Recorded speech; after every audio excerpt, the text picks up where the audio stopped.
ಆಕಾಶವಾಣಿ ಕಲಬುರಗಿ. ದ್ವಿತೀಯ ಪಿಯುಸಿ ವಿಜ್ಞಾನ ವಿಭಾಗದಲ್ಲಿ ರಾಜ್ಯಕ್ಕೆ 4ನೇ ಶ್ರೇಣಿ ಪಡೆದ ಕಲಬುರಗಿಯ ಎಸ್ಬಿಆರ್ ಕಾಲೇಜಿನ ವಿದ್ಯಾರ್ಥಿನಿ ಸಿಮ್ರನ್ ಭಾನು ಜುನೈದಿ ಅವರೊಂದಿಗೆ ಸಂದರ್ಶನ. ಆತ್ಮೀಯ ಕೇಳುಗರಿಗೆಲ್ಲ ಇಂದಿನ ವಿಶೇಷ ಸಂದರ್ಶನ ಕಾರ್ಯಕ್ರಮಕ್ಕೆ ಸ್ವಾಗತ. ಇಂದಿನ ಕಾರ್ಯಕ್ರಮದಲ್ಲಿ ಒಬ್ಬ ವಿಶೇಷ ಅತಿಥಿ ನಮ್ಮ ಸ್ಟುಡಿಯೋದಲ್ಲಿ ಉಪಸ್ಥಿತರಿದ್ದಾರೆ.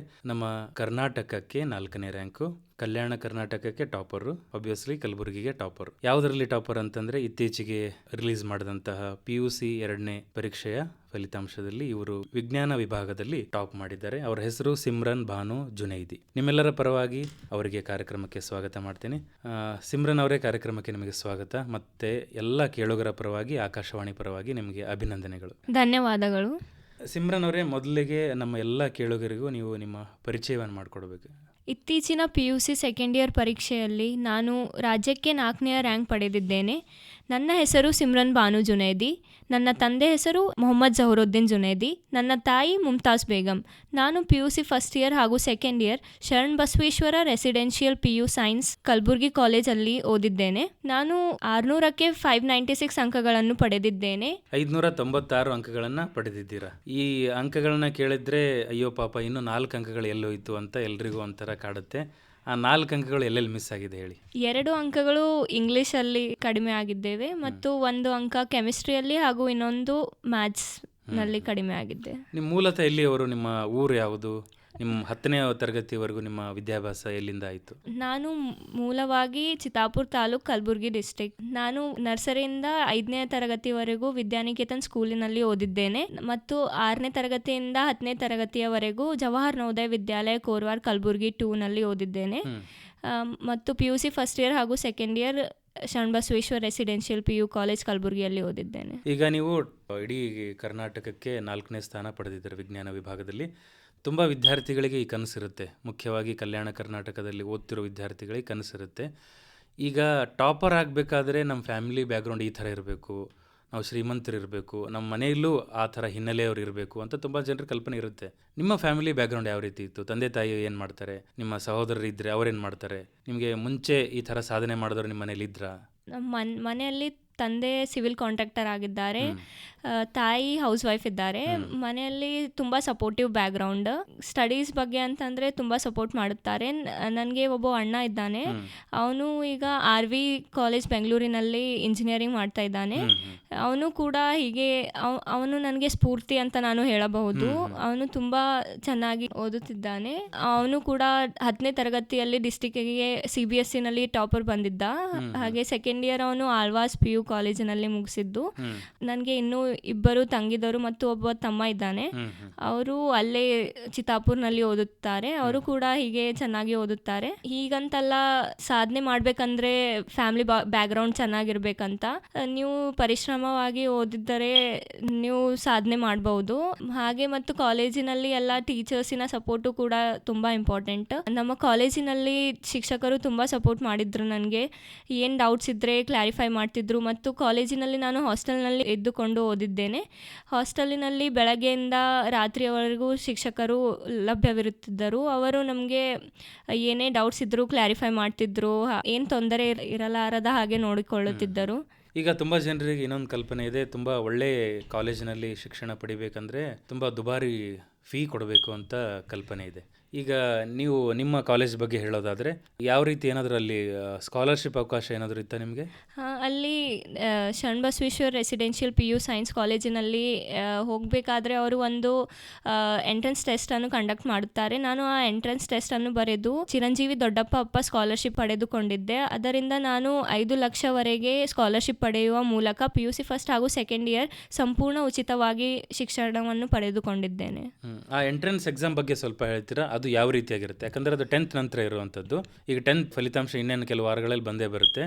ಈ ನಾವು ಕೂಡ ಶಿಷ್ಯವೇತನ ಪಡಿಬೇಕು, ನಾವು ಉಚಿತವಾಗಿ ಶಿಕ್ಷಣ ತಗೋಬೇಕನ್ನೋರಿಗೆ ಆ ಎಕ್ಸಾಮ್ ಪ್ಯಾಟರ್ನ್ ಬಗ್ಗೆ ಹೇಳಿ. ಅದು CBSE ಸ್ಟೇಟ್ ಹಾಗೂ ICSE ಎಲ್ಲ ವಿದ್ಯಾರ್ಥಿಗಳಿಗೆ ಸಪ್ರೇಟ್ ಆಗಿ ಹಮ್ಮಿಕೊಳ್ಳಲಾಗುತ್ತದೆ. ಅದು 400 ಮಾರ್ಕ್ಸಿಗೆ ಇರುತ್ತದೆ. ಸೈನ್ಸ್ ಮತ್ತು ಮ್ಯಾಥ್ಸ್ ಅಷ್ಟೇ ಅದರಲ್ಲಿ ಇರೋದು. ಫಿಸಿಕ್ಸ್, ಕೆಮಿಸ್ಟ್ರಿ, ಬಯೋ ಮತ್ತು ಮ್ಯಾಥ್ಸ್ ಸಪ್ರೇಟ್ ಆಗಿ ಇದ್ದು ಎಲ್ಲದಕ್ಕೆ 100 ಮಾರ್ಕ್ಸ್ ಇರುತ್ತದೆ. 100 ಮಾರ್ಕ್ಸ್ 4 ಪೇಪರ್ ಇರುತ್ತಾ? 2 ಗಂಟದ ಪೇಪರ್ ಇರುತ್ತದೆ. ಒಂದೇ ಪೇಪರ್ ನಲ್ಲಿ 4 ಸಪ್ರೇಟ್ ಆಗಿ ಇರುತ್ತವೆ. ಪೂರ್ತಿ 10th ಸ್ಟ್ಯಾಂಡರ್ಡ್ ಸಿಲೆಬಸ್ ಇರುತ್ತದೆ. ಓಕೆ, 10ನೇ ತರಗತಿ ಸಿಲೆಬಸ್ ಸರಿಯಾಗಿ ಓದ್ಕೊಂಡಿದ್ರೆ ಅದನ್ನ ಆರಾಮಾಗಿ ಪಾಸ್ ಆಗ್ಬೋದು. ಅಂದ್ರೆ ಎಷ್ಟು ಸ್ಕೋರ್ ಮಾಡಿದ್ರೆ ನಮಗೆ ಸ್ಕಾಲರ್ಶಿಪ್ ಸಿಗುತ್ತೆ ಅಂತ ಏನಾದ್ರು ಇದೆಯಾ? ಮಿನಿಮಮ್ 350 ಪ್ಲಸ್ ಸ್ಕೋರ್ ಮಾಡಿದ್ರೆ ಸ್ಕಾಲರ್ಶಿಪ್ ಸಿಗುವ 400ಕ್ಕೆ 350 ತಗೊಂಡ್ರೆ ಸ್ಕಾಲರ್ಶಿಪ್ ಸಿಗುತ್ತೆ. ಟಾಪ್ 30 ಸ್ಟೂಡೆಂಟ್ಸಿಗೆ ಫ್ರೀ ಕೊಡ್ತಾರೆ. ಅಂದ್ರೆ ವರ್ಷದಿಂದ ವರ್ಷಕ್ಕೆ ಅದು ಕಟ್ ಆಫ್ ಚೇಂಜ್ ಆಗ್ತಾ ಹೋಗುತ್ತೆ. ನೀವು ಆಗ್ಲೇ ಹೇಳಿದ್ರಿ ನಿಮ್ಮ ಅಣ್ಣ ನಿಮಗೆ ತುಂಬಾ ಸ್ಫೂರ್ತಿ ಅಂತ. ಹಾಗೆ ನೀವು ಏನು ಗುರಿ ಇಟ್ಕೊಂಡಿದ್ದೀರಾ? ಈಗ ಟಾಪರ್ ಅಂತೂ ಆಗಿದ್ದೀರಾ ಸೆಕೆಂಡ್ ಇಯರ್ ಅಲ್ಲಿ, ಮುಂದೆ ನಿಮ್ಮ ಗುರಿ ಏನು ಇಟ್ಕೊಂಡಿದ್ದೀರಾ? ಮುಂದೆ ನಾನು ನೀಟ್ ಪರೀಕ್ಷೆಯನ್ನು ಬರೆದು ಮುಂದೆ MBBS ಮಾಡಬೇಕೆಂದು ನನ್ನ ಆಸೆ ಇದೆ. ಅದರಲ್ಲೂ ಕೂಡ ಒಳ್ಳೆ ಅಂಕಗಳನ್ನು ಪಡೆದು ಒಳ್ಳೆ ಕಾಲೇಜಿನಲ್ಲಿ ಹೋಗಬೇಕು ಎಂಬ ಆಸೆ ಇದೆ. ಹಾಗೆ ಮುಂದೆ MBBS ನಂತರ UPSC ಮಾಡಿ ಸಿವಿಲ್ ಸರ್ವಿಸಸ್ಗೆ ಹೋಗಬೇಕು, IAS ಆಫೀಸರ್ ಆಗಬೇಕು ಎಂಬ ಆಸೆ ಇದೆ. ಈಗ ಪ್ರಸ್ತುತ ಕಲಬುರಗಿ ಜಿಲ್ಲಾಧಿಕಾರಿಗಳು ಕೂಡ ಲೇಡಿನೇ, ಅವರು ಹೆಣ್ಮಗಳು. ಈಗ ಅವರು ನಿಮಗೆ ಎಷ್ಟು ಸ್ಫೂರ್ತಿ ಆಗ್ತದೆ? ಅವರು ಕೂಡ ನನಗೆ ತುಂಬ ಸ್ಫೂರ್ತಿಯಾಗಿ ಕಾಣಬರುತ್ತಾರೆ. ಅವರು ತುಂಬ ಪರಿಶ್ರಮ ಪಟ್ಟು ಆ ಪೋಸ್ಟ್ಗೆ ಹೋಗಿದ್ದಾರೆ ಅಂತ ನನಗೆ ಅನಿಸುತ್ತದೆ. ಹಾಗೂ ನಾನು ಕೂಡ ಅವರ ಹಾಗೆ ಒಳ್ಳೆ ಪರಿಶ್ರಮ ಮಾಡಿ ಚೆನ್ನಾಗಿ ಓದಿ ನಾನು ಕೂಡ IAS ಆಫೀಸರ್ ಆಗಬೇಕು ಎಂಬ ಆಸೆ ಇದೆ ನನಗೆ. ಈಗ ಮತ್ತೆ ನಿಮ್ಮ ಪ್ರಿಪ್ರೇಷನ್ಗೆ ಬರೋದಾದರೆ, ಈಗ ತುಂಬ ಜನರು ಅವ್ರದ್ದೇ ಆದ ಓನ್ ಸ್ಟ್ರಾಟಜಿ ಮಾಡ್ಕೊಂಡಿರ್ತಾರೆ ಓದುವಾಗ. 10th ಆಗಿರ್ಬೋದು, PUC ಆಗಿರ್ಬೋದು.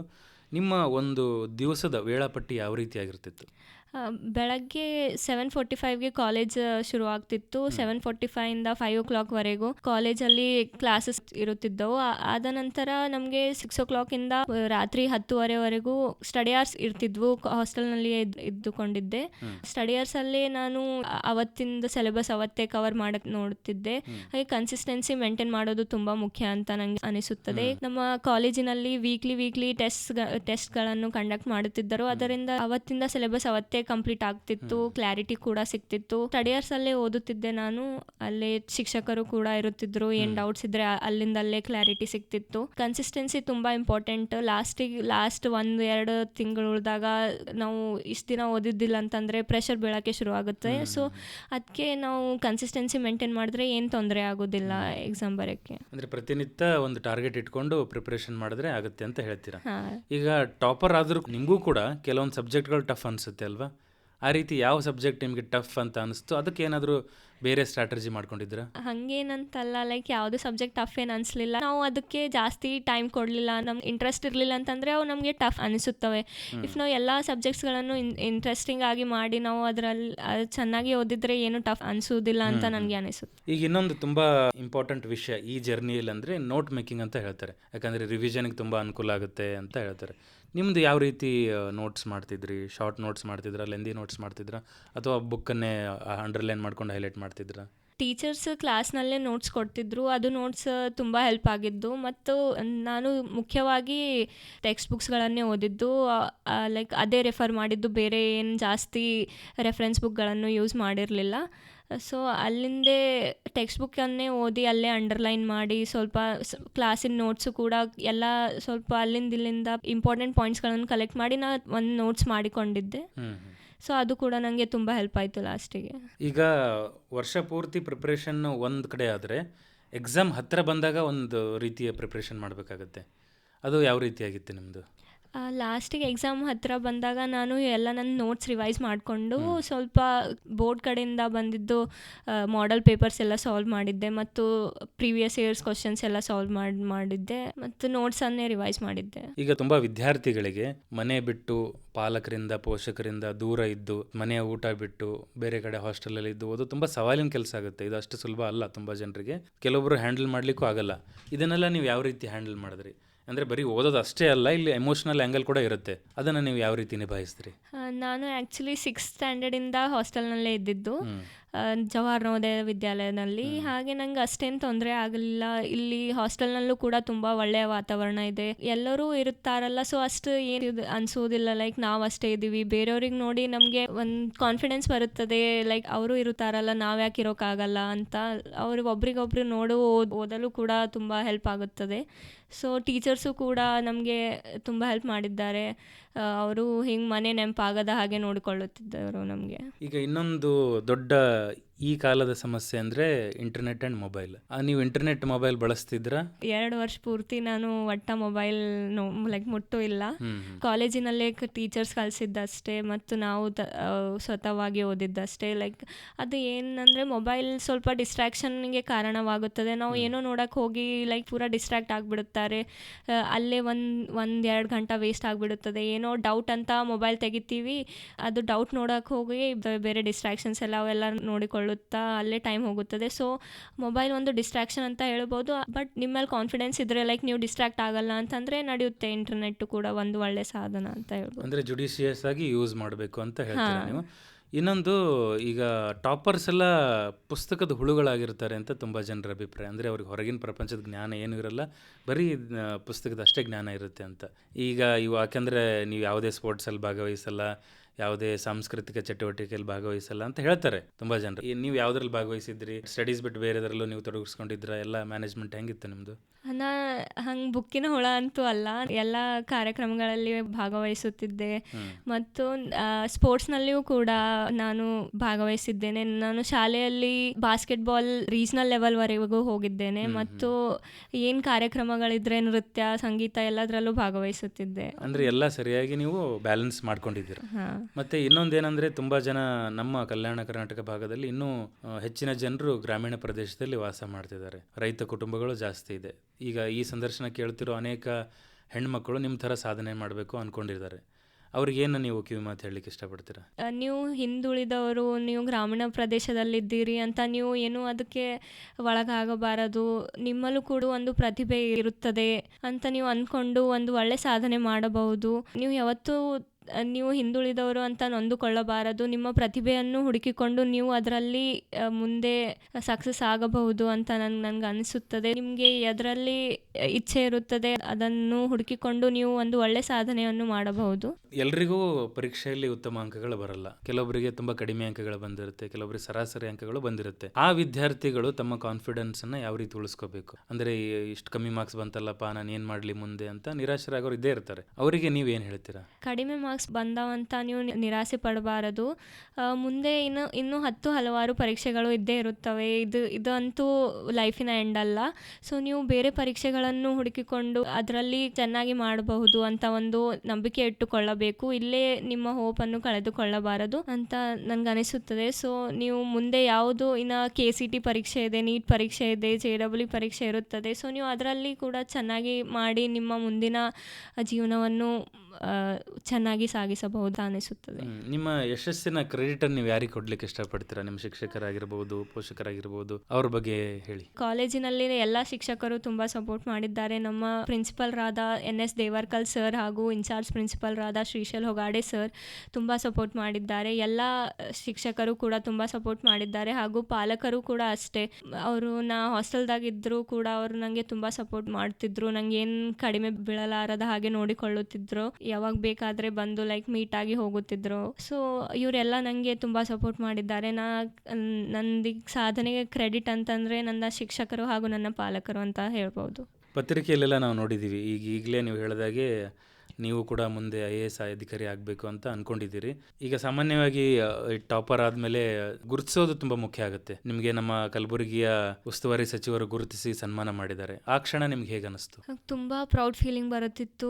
ಲೈಕ್ ಒಳ್ಳೆ ಸಾಧನೆ ಮಾಡಿದ್ದೇನೆ, ಎಲ್ಲ ಶಿಕ್ಷಕರು ಹಾಗೂ ಪಾಲಕರ ಖುಷಿಗೆ ಕಾರಣವಾಗಿದ್ದೇನೆ ಅಂತ ಭಾಳ ಚೆನ್ನಾಗಿ ಅನಿಸುತ್ತಿತ್ತು. ಅವರು ಮಾತಾಡಿದ್ದಾಗ ಕೂಡ ತುಂಬ ಚೆನ್ನಾಗಿ ಅನಿಸ್ತಿತ್ತು. ಒಂದು ಪ್ರೌಡ್ ಫೀಲಿಂಗ್ ಬರುತ್ತಿತ್ತು, ಲೈಕ್ ಒಳ್ಳೆ ಸಾಧನೆ ಮಾಡಿದ್ದೇನೆ ಅಂತ. ಈಗ ಸಾಮಾನ್ಯವಾಗಿ ಪ್ರಿಪ್ರೇಷನ್ ಹಂತದಲ್ಲಿ ಸೆಕೆಂಡ್ ಇಯರ್ ಟೈಮಲ್ಲಿ ಫೈನಲ್ ಎಕ್ಸಾಮಿಗೆ ಜಾಸ್ತಿ ಕಾನ್ಸಂಟ್ರೇಷನ್ ಮಾಡಬೇಕು ಅಥವಾ ನೀಟ್ ತಯಾರಿ ಕಾನ್ಸಂಟ್ರೇಷನ್ ಮಾಡಬೇಕು? ಎರಡು ಮೇಂಟೈನ್ ಮಾಡ್ಕೊಂಡು ಹೋಗಬೇಕು.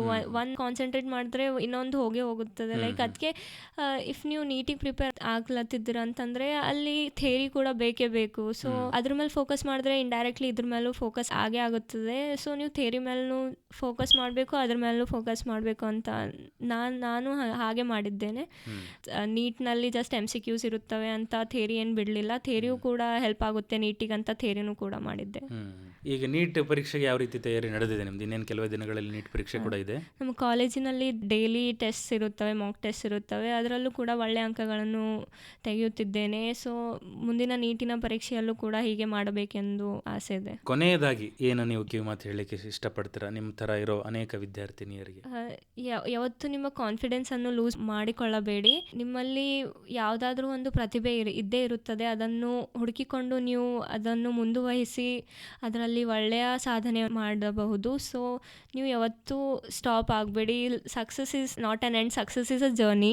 So you should never stop. ಮುಂದೆ ಕೂಡ ಇದೇ ಎಂಡ್ ಅಂತ ನೀವು ಅಂದ್ಕೊಳ್ಳಬಾರದು. ಮುಂದೆ ಏನು ಮುಂದೆ ಲೈಫಿನ ಭಾಳ ಇರುತ್ತದೆ. ಸೊ ಅದರಲ್ಲೂ ಕೂಡ ಮುಂದೆ ಹೀಗೆ ಒಳ್ಳೆಯದಾಗಿ ಮಾಡಿಕೊಳ್ಳುತ್ತಾ ಹೋಗಬೇಕು ಎಂದು ಹೇಳುತ್ತೆ. ನಿಮ್ಮ ಹವ್ಯಾಸಗಳೇನೇನು? ಅಂದರೆ ಸಾಮಾನ್ಯವಾಗಿ ಟಾಪರ್ಗಳ ಹವ್ಯಾಸ ಏನಿರುತ್ತೆ ಅಂತ ತಿಳ್ಕೊಳ್ಳೋ ಕುತೂಹಲ ಇದ್ದೇ ಇರುತ್ತೆ ತುಂಬ ವಿದ್ಯಾರ್ಥಿಗಳಿಗೆ. ನಿಮ್ಮ ಹವ್ಯಾಸಗಳೇನೇನಾಗಿತ್ತು? ಓದಿ ಸ್ವಲ್ಪ ಬೇಸರ ಆದಾಗ ಹಾಡ್ತಿದ್ದೆ, ಹಾಗೂ ಆಟ ಆಡ್ತಿದ್ದೆ. ಬಾಸ್ಕೆಟ್ಬಾಲ್ ಅಂದರೆ ನನಗೆ ಸ್ವಲ್ಪ ತುಂಬ ಇಷ್ಟ. ಸೊ ಬಾಸ್ಕೆಟ್ಬಾಲ್ ಆಡಿಕೊಳ್ಳುತ್ತಿದ್ದೆ ಫ್ರೆಂಡ್ಸ್ ಜೊತೆ. ಸ್ವಲ್ಪ ಹಾಡುಗಳನ್ನು ಹಾಡುತ್ತಿದ್ದೆ, ಸ್ವಲ್ಪ ನಾವೆಲ್ಸ್ ಓದ್ತಿದ್ದೆ.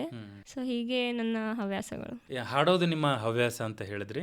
ಹವ್ಯಾಸ ಅನ್ನೋದು ಒಬ್ಬ ವ್ಯಕ್ತಿಗೆ ತುಂಬಾ ಮುಖ್ಯ ಆಗುತ್ತೆ ಅವನ ಸಮಗ್ರವಾದ ವ್ಯಕ್ತಿತ್ವ ನಿರ್ಮಾಣದಲ್ಲಿ. ಹೀಗಾಗಿ ನೀವು ಯಾವುದಾದ್ರೂ ಒಂದು ಹಾಡು, ನಿಮ್ಗೆ ಇಷ್ಟಪಟ್ಟದ ಹಾಡನ್ನ ಇಲ್ಲಿ ನಮ್ಮ ಕೇಳುಗರಿಗಾಗಿ ಹಾಡಬಹುದು. ಯೇ ತೋ ಸಚ್ ಹೈ ಕಿ ಭಗವಾನ್ है मगर फिर भी अनजान है, धरती पे रूप माँ बाप का उस विधाता की पहचान है. ತುಂಬ ಸೊಗಸಾಗಿ ಹಾಡಿದ್ರಿ ಸಿಮ್ರನ್ ಬಾನು ಅವರೇ. ಕಾರ್ಯಕ್ರಮದಲ್ಲಿ ನಿಮ್ಮ ಟೈಟ್ ಸ್ಕೆಡ್ಯೂಲಲ್ಲಿ ಅಧ್ಯಯನ ಸಮಯವನ್ನು ನಮಗಾಗಿ ಮೀಸಲಿಟ್ಟು ಆಕಾಶವಾಣಿ ಸ್ಟುಡಿಯೋಗೆ ಬಂದು ನಮ್ಮ ಕಾರ್ಯಕ್ರಮದಲ್ಲಿ ಭಾಗವಹಿಸಿದ್ರಿ. ನಮ್ಮೆಲ್ಲ ಕೇಳುಗರ ಪರವಾಗಿ ನಿಮಗೆ ಧನ್ಯವಾದಗಳು. ಧನ್ಯವಾದಗಳು ನಿಮಗೂ ಕೂಡ. ಇದುವರೆಗೆ ದ್ವಿತೀಯ PUC ವಿಜ್ಞಾನ ವಿಭಾಗದಲ್ಲಿ ರಾಜ್ಯಕ್ಕೆ 4ನೇ ಶ್ರೇಣಿ ಪಡೆದ ಕಲಬುರಗಿಯ SPR ಕಾಲೇಜಿನ ವಿದ್ಯಾರ್ಥಿನಿ ಸಿಮ್ರನ್ ಭಾನು ಜುನೈದಿ ಅವರೊಂದಿಗೆ ಸಂದರ್ಶನ ಕೇಳಿದಿರಿ. ಸಂದರ್ಶಿಸಿದವರು ಸಂಗಮೇಶ್.